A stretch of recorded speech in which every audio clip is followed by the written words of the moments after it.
ఒక ముఖ్యమంత్రి 20,000 కోట్లు ఇస్తారంటే ఇంకా అర్థం చేసుకోండి. అందుకోసం మోడీ గారు గుర్తించి వీళ్ళు బయట పంపించారు. ఇది అయిపోతే పోతాడు. మొత్తం రైతులమే సాగుతుంది. ఉత్తరం చిత్రం కప్పంటారు. ఉత్తరాఖండ్ లాస్ట్ ఇది ఉత్తరం వచ్చింది. మేము 9 తారీఖు 13 ఉత్తరాఖండ్ ఎత్తాల్సిందే పోల్సింది. కాబట్టి అంత కలిసి దయచేసి పరమంత రైతులు కాబట్టి ఫస్ట్ రైతులమే ఎంత రాజుకు వచ్చాము. కాబట్టి ఉత్తరాఖండ్ కోసం వెయిట్ చేద్దాం. తప్పకుండా ఉత్తరాఖండ్లో కంపెనీ చేసి మన బతులు బాగా చేసుకుందాం. తప్పకుండా ఎవరు భయపడే పని లేదు. మీకు అండగా ఉంటాం. నేను కేవలం అండగా ఉంటాం. ఎవరు భయపడే సమస్య లేదు. ఏదైనా సిద్ధమే. మంచిగా పోతే వర్షం పోతాం. మనం కూడా లేదంటే మేము సిద్ధం ఉంటాం.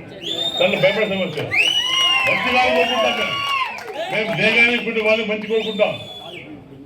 లేదు మాకు దౌర్జన్యం అంటే మేము నేర్చుకుంటాం. మనం దానికి భయపడే సమస్య దాన్ని చూసాం. మేము ఉంటాం. దాన్ని చూసాం. పద్ధతి మాట పద్ధతి ఏమన్నా పద్ధతి కాదు. ప్రజలు ప్రశాంతంగా బతుకుతారు. నేను బతికేటువంటి ప్రశాంతంగా కొంతగా బతుకు హాయి బతుకుదాం. భయపడిచ్చేది పొలిసి కేసు పెట్టించేది చెప్పని చెప్పాను. అది ఒక గుజ్జోడు చేసిన రాజకీయం, మూడు చేసిన రాజకీయం కాదు. నీకు మొగతనం ఉంటే, నీకు ధైర్యం ఉంటే ప్రజలు రా, ప్రజలు మాట్లాడి అడుగు, ఓటర్ అడుగు, నేను పని చేసి అడుగు, ప్రజలు ఒప్పుకుంటే గెలుచు సబ్జెక్టులు.